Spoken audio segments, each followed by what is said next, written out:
Hello, my friends. Welcome to Sleep Story, your place for the best horror stories. My name is Lennox. Put on your earphones, put your phone face down, and close your eyes. Relax, and let this story take you to a world full of chills and mystery. I know you use this video to fall asleep, so before that, please like the video and subscribe to the channel. Also, where are you from? And what time are you watching? Now get comfortable and relax. Title: The Woods That Swallow People Whole. The locals called it the Drowning Forest. No one knew where the name came from, but they all agreed on one thing: you don't go in after dark. For years, people had whispered stories about those woods. Hikers who vanished without a trace. Campers who left their tents behind, the fabric slashed from the inside. Even animals seemed to avoid the place, their tracks stopping cold just before the tree line. But for Clara and her brother Sam, curiosity had always been stronger than fear. The stories seemed impossible, fairy tales designed to scare kids. So when their friend Marcus dared them to spend the night there, they accepted without hesitation. "We'll prove it's just a bunch of nonsense," Clara had said with a smirk. They set off just before dusk, backpacks full of snacks, flashlights, and a single sleeping bag. The air turned colder as they approached the tree line, and the towering pines seemed to lean in toward them, as if whispering warnings to one another. Still, they pushed forward.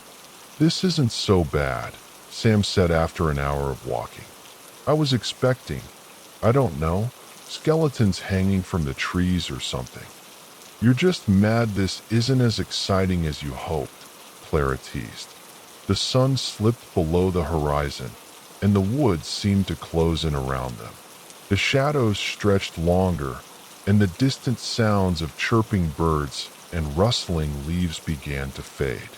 The air turned still, too still. "We should set up camp here," Clara suggested, pointing to a small clearing. Sam agreed, and they started unpacking. But when Sam went to gather firewood, he didn't return. "Sam," Clara called. Her voice bounced off the trees, but no answer came. She grabbed her flashlight and followed the path he'd taken. Only a few steps in, she found the bundle of twigs he'd been carrying. They were scattered across the dirt, as though he'd dropped them in a hurry. "Sam," she called again, louder this time. A gust of cold wind hissed past her, cutting through her jacket like a blade.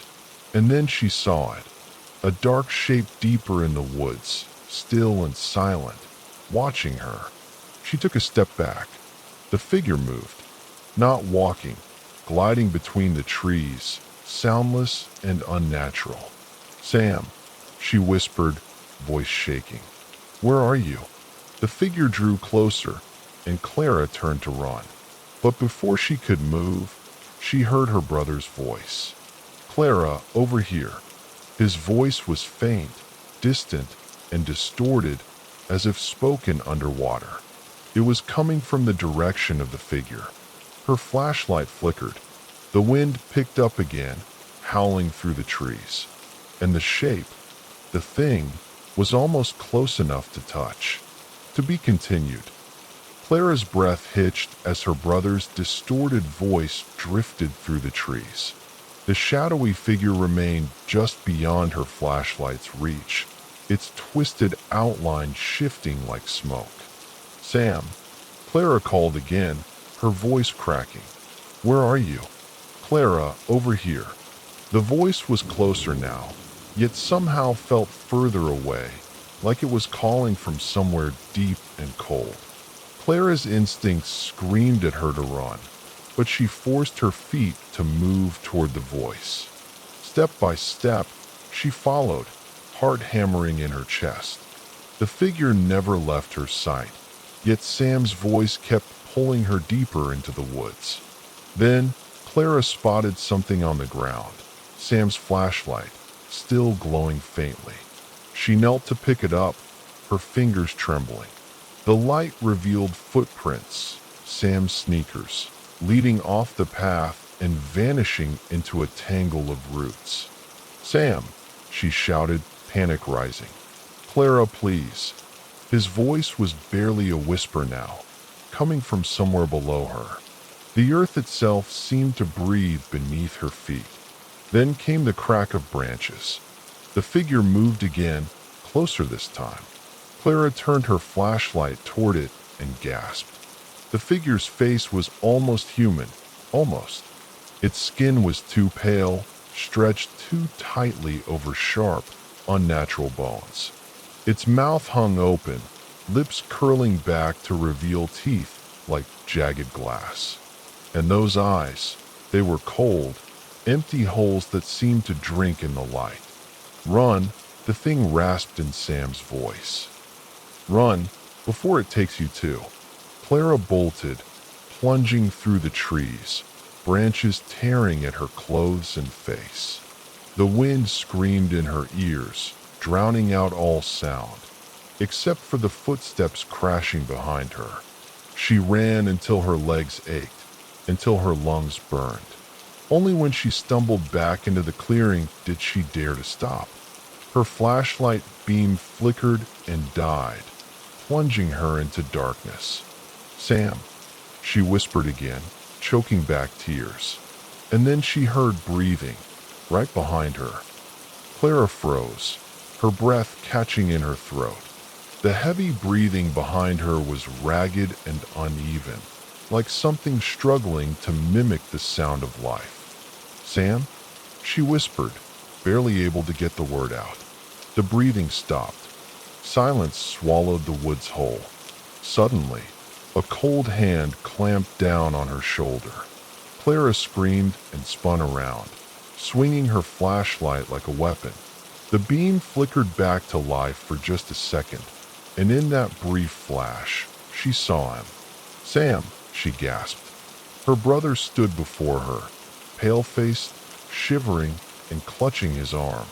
"Clara, we have to go now." "What happened?" she asked, grabbing his arm to steady him. "I don't know," Sam stammered. "I heard something calling me. Then I got lost, and I saw."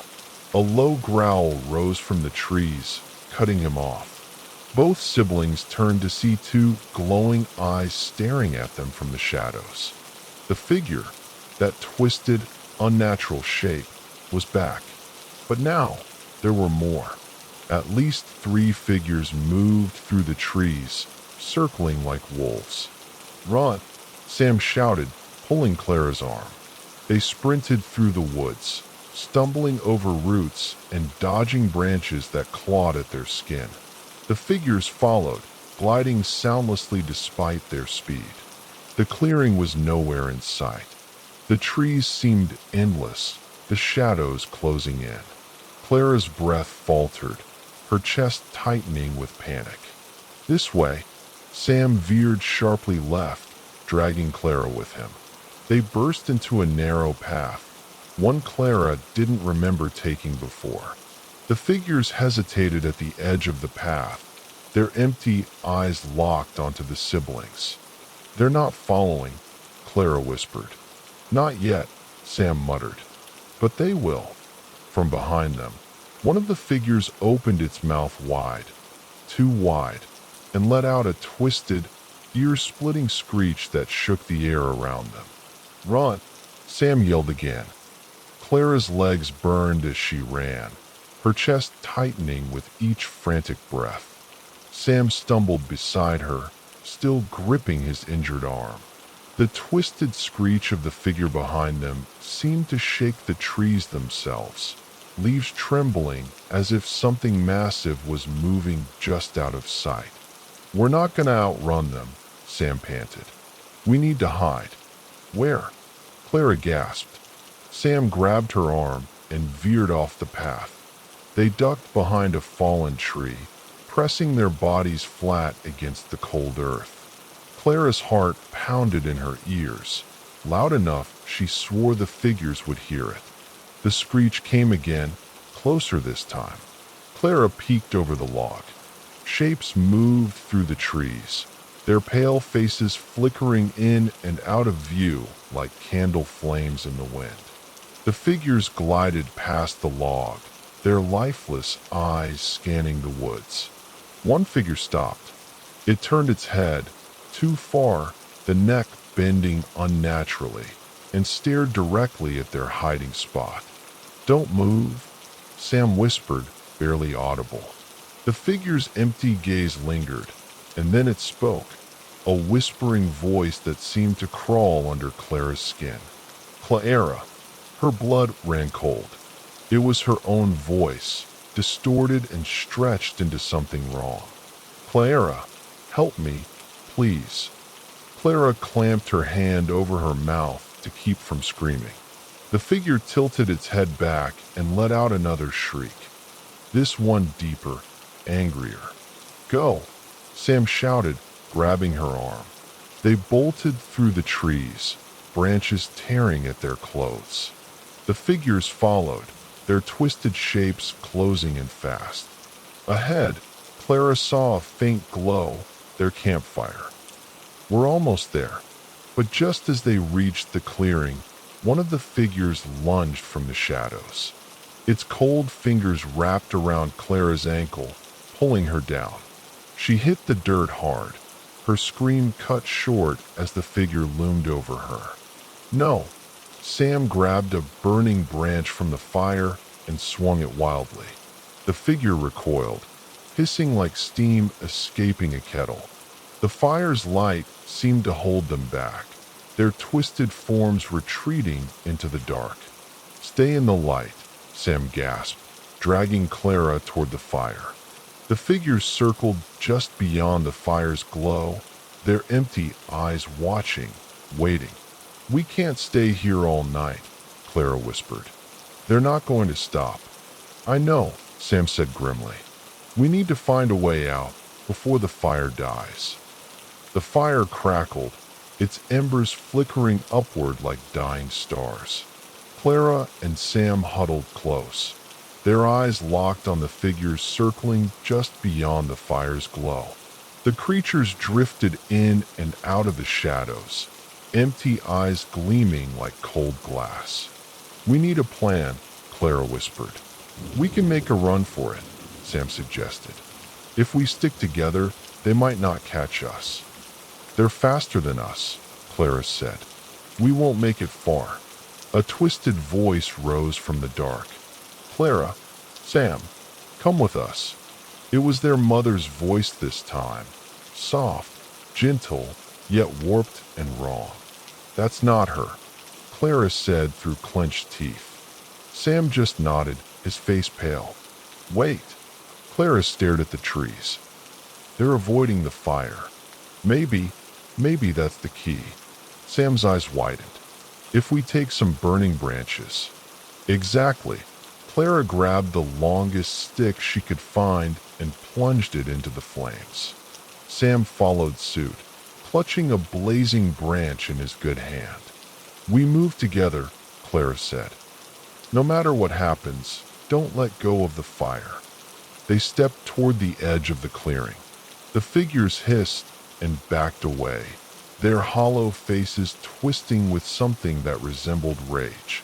"It's working," Sam whispered. Step by step, they advanced through the trees. The figures stalked them from the shadows, their distorted faces flickering in and out of sight. Cold whispers snaked through the air, each voice more distorted than the last. "Don't listen," Clara muttered. "Sam? Clara? It's me," one voice called. It sounded just like their dad. "I said don't listen," Clara snapped. They kept moving. The figures never came closer than the edge of the torchlight, but they followed, always circling, always waiting. "I see the road," Sam gasped. Ahead, the narrow dirt path cut through the trees, barely visible in the dark.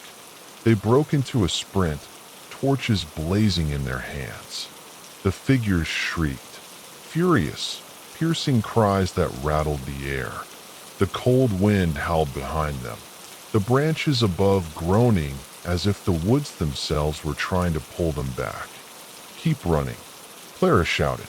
They stumbled onto the road just as Clara's branch sputtered out. The figures gathered at the tree lean, a dozen pale faces flickering like dying candles. But they didn't cross. They stayed at the edge, silent and still. Clara and Sam didn't stop running until the twisted faces were far behind them. "We're never going back there," Sam panted. Clara didn't argue, but as they turned onto the gravel road that led home, Clara swore she heard something, faint, distant, yet unmistakable. "Clara." The wind howled down the empty road as Clara and Sam stumbled toward home. Their legs ached, and their breaths came in ragged gasps. Neither spoke, both too afraid to look back. "Almost there," Sam muttered, though the dark road ahead seemed endless. Then Clara heard it again, faint, distant, her name whispered on the wind. "Clara, you heard that, right?" Clara asked, her voice tight. Sam stopped, his face pale. Yeah, I did." The whisper came again, closer this time. Clara turned her flashlight toward the woods, and her stomach twisted. At the tree lean, one of the figures stood still, just one this time, motionless yet somehow menacing. Its hollow gaze was locked on them, and though it never moved, it seemed closer. "Run!" Clara shouted. They bolted, shoes pounding the gravel. The wind whipped past them, the whispering voices growing louder, more distorted. Clara's flashlight flickered, the beam sputtering like a candle in a storm. Then Sam cried out and staggered forward, falling to one knee. "My ankle," he groaned. "Get up," Clara pleaded, pulling at his arm. The whispers became a chorus, layers of twisted, broken voices calling their names. And then footsteps, slow and heavy, crunching on gravel. "Leave us alone," Clara screamed, grabbing a fist-sized rock from the road. She hurled it into the dark. There was no sound of impact, only a deep, guttural growl that seemed to vibrate the air itself. "Sam, please," she begged, tears stinging her eyes. "I can't." Sam gasped. The figure appeared from the shadows, closer than before, too close. Its face twisted into something resembling a smile, wide and jagged. Its fingers stretched longer, reaching toward them. Then bright headlights burst over the hill. A car. The figure recoiled, melting back into the trees like smoke. Clara grabbed Sam and dragged him into the road, waving her arms frantically. The car skidded to a stop, and a man jumped out. "What the hell are you kids doing out here?" "Please," Clara gasped. "Just take us home." The man helped Sam into the back seat while Clara climbed in beside him. As they drove away, Clara looked back through the window. The figure stood at the tree lean, watching them. It raised one thin hand, not to wave, but as if marking their escape. "It's not over," Sam muttered weakly. "They'll come back." Clara didn't answer. Deep down, she knew he was right. The ride home was quiet, the hum of the engine the only sound breaking the silence. Sam slumped against the car door, his ankle hastily wrapped in a torn shirt. Clara sat stiffly, her fingers still trembling. "You kids are lucky," the driver muttered. "These woods ain't safe after dark." "We know," Clara whispered. The man turned onto their street and pulled up in front of their house. "You good from here?" he asked. "Yeah," Sam groaned. "Thanks." The man drove off, leaving Clara and Sam standing in their dimly lit driveway. The night felt heavy, the air too still. Their porch light flickered like a failing bulb. "Let's just get inside," Clara said. She unlocked the door, but something was wrong. The air inside smelled stale, like old leaves and damp earth. "Was the window open?" Sam asked, limping inside. Clara shook her head. She swore she'd locked everything before they left. They checked the house room by room. Everything seemed normal until they reached Sam's bedroom. His window was wide open, and muddy footprints trailed across the floor. "They were here," Sam whispered. Suddenly, a faint voice drifted through the window, a whisper so soft Clara barely heard it. "Sam? Clara, come back. Close it," Clara hissed. Sam slammed the window shut and locked it tight. "They won't stop," he muttered. "They can find us now. We'll figure it out," Clara said, though her voice shook. "We just need to." A thud echoed from the roof. Slow, deliberate footsteps. "They're here," Sam whispered, his face pale. The footsteps moved toward the window, each step scraping against the shingles. Clara grabbed Sam's arm and dragged him to the hallway. Another thud, louder, shook the ceiling. "Get to the basement," Clara ordered. Now, they stumbled down the stairs just as something heavy struck the front door. The wood groaned under the force. "We can't stay here," Sam whispered. "We need help." "I know," Clara said, her eyes locked on the shadow moving past the basement window. "But first, we need to survive the night." The basement was cold and cluttered, old boxes stacked high in the corners. Clara flicked on the single overhead bulb, and its dim light barely pushed back the darkness. "We should call someone," Sam whispered. He sat on the floor, clutching his swollen ankle. "I left my phone upstairs," Clara muttered, her stomach twisting. "Do you have yours?" Sam shook his head. "It's in my room." Another crash echoed from above, louder this time, followed by the sound of something scraping across the floor. "They're inside," Sam breathed. Clara grabbed a rusted crowbar from a nearby tool rack. "If they come down here, we fight." "Fight?" Sam's voice cracked. "Clara, they're not normal." Before she could respond, footsteps creaked above, slow and deliberate. The sound moved toward the basement door. The knob jiggled. Sam's breathing turned shallow. Clara pressed her back against the wall, crowbar gripped tightly in her hands. The knob twisted harder. Then silence. "Did they leave?" Sam whispered. A sudden bang rattled the door as something heavy slammed into it. The wood groaned but held. "They're trying to break in," Clara muttered. Another bang. Then another. The door cracked slightly, splinters littering the floor. "The windows," Sam gasped. "We can squeeze out." Clara rushed to the nearest basement window, small, dirty, barely wide enough for Sam. She grabbed a hammer from the tool rack and smashed the glass. Shards scattered to the floor, and the cold night air rushed in. "You go first," Clara ordered. "I'll help you up." Sam winced as he crawled toward the window. Clara pushed him upward, guiding his arms through the frame. He struggled, his injured ankle dragging behind him. Crack! The basement door split down the center. Something pale, a hand, pushed through the splintered wood. "Go!" Clara shouted, shoving Sam until he tumbled outside. She grabbed the crowbar again and swung at the door just as the jagged crack widened. The pale hand recoiled. "Clara!"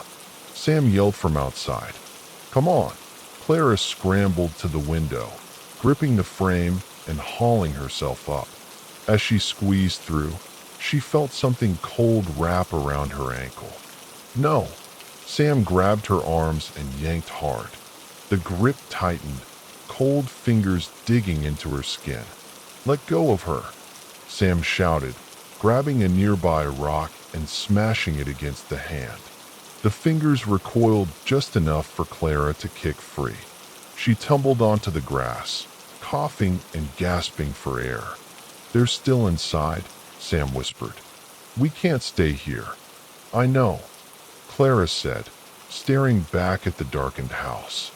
We need to end this before they find us again. Clara and Sam stumbled away from the house, hearts racing and breath ragged. The night air bit at their skin, but neither stopped until they reached the far end of the driveway. "What now?" Sam asked, clutching his throbbing ankle. "We can't just leave. They'll follow us." "I know," Clara said, voice trembling.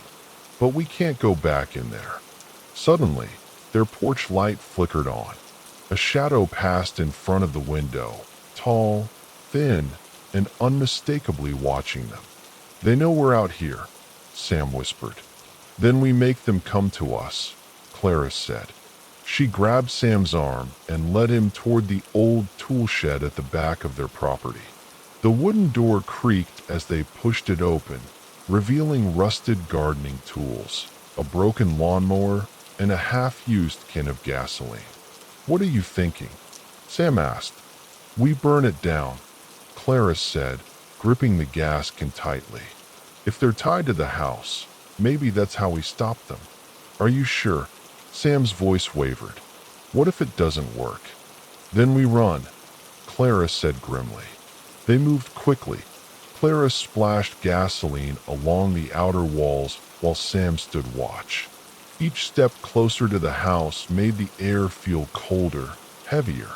Shadows flickered in the windows, shifting, restless shapes that seemed to sense what they were doing. "They're moving," Sam warned. "We need to hurry." Clara struck a match. The tiny flame danced in her fingers, barely enough to hold back the dark. She stared at the house for a moment longer. "Do it," Sam urged. She dropped the match. The flames caught instantly, racing up the wall in a wave of orange and gold. The fire hissed and crackled as it spread, consuming dry wood and broken windows. Inside, distorted faces pressed against the glass, their hollow eyes flickering in the fire's glow. "It's working," Sam gasped. But then the front door slammed open. A figure staggered out, its twisted limbs jerking unnaturally. Its face was blurred, shifting like smoke, but its voice was clear. "Clara, run!" Clara screamed, grabbing Sam and pulling him toward the woods. Behind them, the figure lurched closer, dragging something heavy behind it, a shadowy mass that pulsed and writhed like living darkness. The fire roared higher, swallowing the house in a wall of flame. The figure staggered into the blaze, its distorted scream piercing the night. The air seemed to snap, a sudden, deafening silence that left Clara and Sam frozen in place. The flames flickered, then dimmed to a dull smolder. The shadows were gone. "Is it over?" Sam asked, his voice barely a whisper. "I think so," Clara said, though she wasn't sure she believed it. "Let's get out of here." As they turned back toward the road, a faint whisper drifted from the smoldering ruins behind them. "See you soon." Clara and Sam walked in silence, their backs to the smoldering remains of their home. The whisper still lingered in Clara's mind, faint but unmistakable. "What if they're not gone?" Sam asked. "We'll figure it out," Clara said, trying to sound certain. "We have to keep moving." They trudged through the darkened street until the faint glow of headlights appeared in the distance. A sheriff's car rolled toward them, slowing as the officer inside recognized their faces. "Clara? Sam," Sheriff Tully called, stepping out of the car. "What are you two doing out here this late?" "They were in our house," Clara said breathlessly. We had to burn it down." Sheriff Tully's face hardened. "Who's they?" "The people from the woods," Sam muttered. "They came after us. They aren't normal." Tully's expression shifted from confusion to grim understanding. "Get in the car." Back at the station, Clara and Sam explained everything. Tully listened carefully, taking notes but never doubting them. When they finished, he leaned back in his chair and sighed heavily. "You're not the first," he muttered. "That forest, we've had folks disappear out there for decades. Hikers, campers, even whole families. Whatever's in those trees doesn't like being disturbed." "Then is it over?" Clara asked. "Are they gone?" Tully shook his head. "Fire won't stop what's already part of the land. But you fought back. That might be enough to keep them away." "Might be," Sam asked uneasily. "You listen to me," Tully said firmly. "Don't go near those woods again. Don't talk about it. Don't let anyone go looking. Whatever's out there, it's best left forgotten." Days turned into weeks. Clara and Sam stayed with family in a nearby town. Their old home's charred skeleton remained untouched, a silent reminder of what they'd faced. One evening, as Clara lay in bed, she felt a cold draft brush across her face. She turned toward the window, closed and locked. But faintly, just barely audible, a whisper drifted through the air. "We remember." She shut her eyes tightly, gripping her blankets as her heart pounded in her chest. "We'll be okay," she whispered to herself. "We have to be." Outside, at the edge of town, the wind rustled the trees. The forest stood quiet, but it was watching. The end. Thank you for listening, and now enjoy the sounds of nature.